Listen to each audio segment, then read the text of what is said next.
Magandang araw sa inyong lahat. Welcome to my YouTube channel, Trending Pinas TV. Ngayon bigyan natin ng reaction tarot card reading ni Madam Wendra kay Mr. Chavit Singson. Nabasa ni Madam sa pagkatao ni Chavit Singson na nasa kanya na ang lahat pera, pagmamahal sa pamilya. Ang tanong, bakit pa siya sumali sa politika? Dito natin malaman ang kasagutan sa pagbasa ni Madam Wendra kay Mr. Chavit Singson. Eto naman ating babasahin ay talagang legendary. When we say legendary, people talks about his name. O, di ba? And this one is Mr. Chavit Singson. Ayan, may kodi kuku kasi hindi ko siya kilala. Again and again, hindi ko siya kilala. Ayan. Ayan.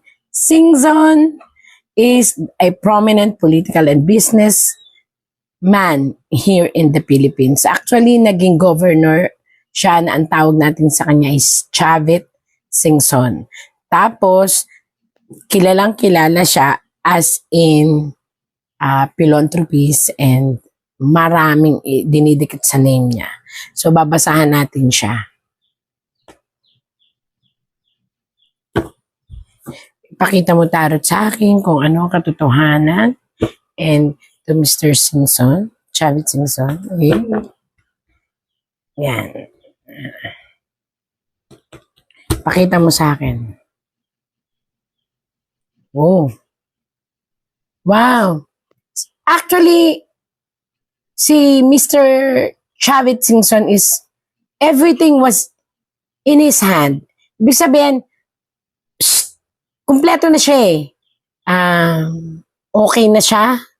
Bakit pa siya mag-a-aspire ng sobra-sobra? Kumbaga parang too much na ang binigay sa kanyang pribilehiyo ng langit. Una, sa pera. Pangalawa, sa katawan, which nakita nyo naman, napaka-healthy pa rin niya. And sa love life, Diyos ko, kitang-kita. Talagang even the younger girls and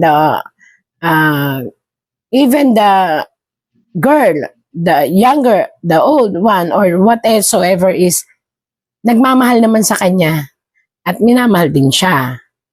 But unfortunately, sa ngayon, si Mr. Chavit Singson ay may ipinaglalaban. So nakita nyo to? Meron siyang ipinaglalaban, meron siyang dignidad. Kung dati, hindi mo mapapansin ang dignidad sa kanya dahil yun nga, mapolitika ang buhay, machismis ang buhay ng isang Chavit Singson. Pero ngayon, nakita nyo, lalaban daw siya.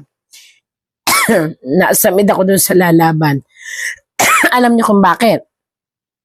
Nabigla ako, natsuk ako. Kasi ang ilalaban niya ngayon is ang ating bansa.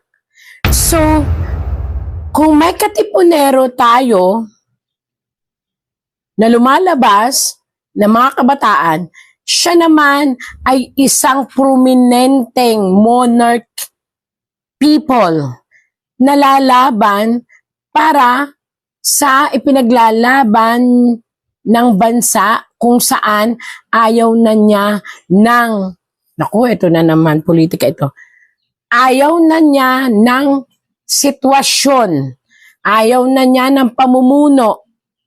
Ito, didirektahin ko na po kayo. Ang pino-point out po rito niya ay ang pamumuno at ang pagpapalakad ng ating presidente. And willing siya. Willing siyang gastusin at gumastos.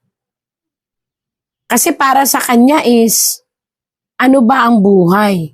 Kumbaga parang ito na lang daw ang legacy niya. Ewan ko kung yun po ang, pero yun po ang sabi ng tarot. Kumbaga ang sabi niya, this is my legacy na gusto kong bitawan at gawin. Ang tumulong para maisaayos ang lahat. Unfortunately, again, marami ang nagko-question bakit niya to ginagawa. So, kung naririnig ito ni Sir Chavit Singson, ang daming nagko-question bakit niya to ginagawa at bakit ngayon lang niya to ginagawa.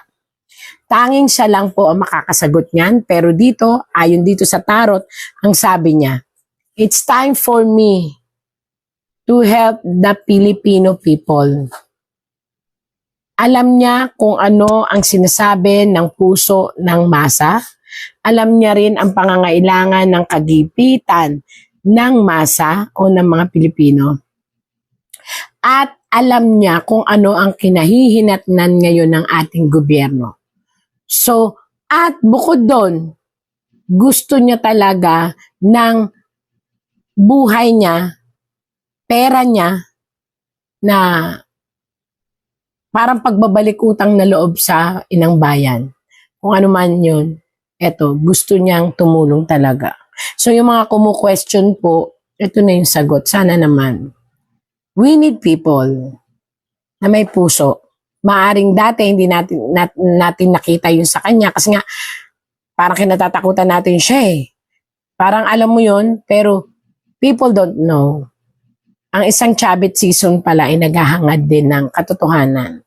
At willing siyang gumastos at suportahan ang lahat ng laban ng Pilipino. So yung mga nagko-question po, yan na po ang sagot ng tarot. Pero itatanong din natin sa kanya, syempre, tarot to. It's rather be manggaling sa bibig niya. Sana kung naririnig niya, explain po ng side ninyo. Bakit nyo ginagawa ngayon ang lahat?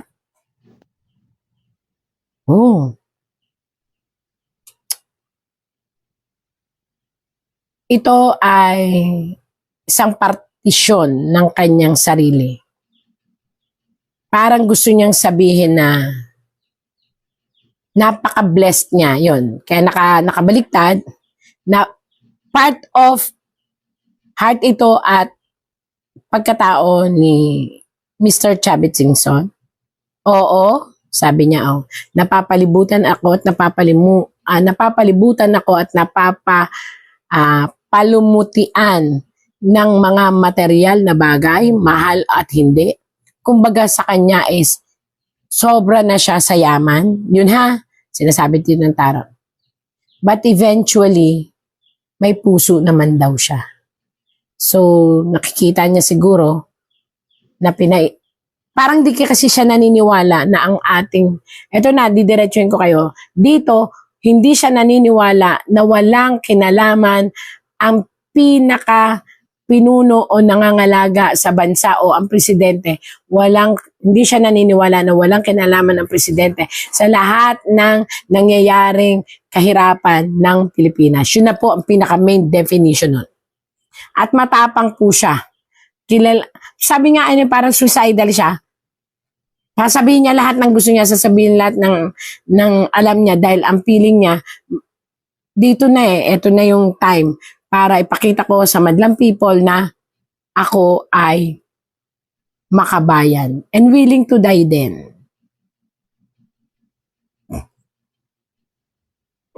Magiging successful po kayo. May isa kayong plano na matagal itong pag-aasikasuhin, matagal itong paghahandaan, pero it will lead to the light way. Ibig sabihin, magtatagumpay po kung ano man po ang inyong naisin na pamunuan at umpisahan upang mailabas ang katotohanan. Ayan. And you will be supported by the people, especially the masa. And the 8. Nakita nyo po ito? Walang number na 8, pero bakit sinabi kong 8? Nakita nyo po ito, may tatlong A. 1, 2, 3. Ito ay mga nagtatagong kabataan. Sino-sino yan? Nagtatagong mga kabataan. Sabi ko po, 8 pero nabasa pa lang natin 1, 2, 3. 3 kabataan ang tutulong sa kanya ng mga smarte, matatalino at ito ay mga nakaupo sa politika. At may dalawa, yun po yung 2. Ito ay isang bansa na maganda at makikisimpatya. So, 1, 2, 3, 4, 5.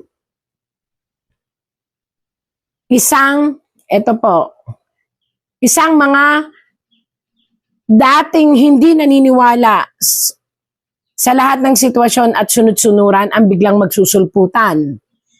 So may mga darating po na mga susuporta, mga dating hindi naniniwala, at ngayon ay babatikusin na rin ng gobyerno.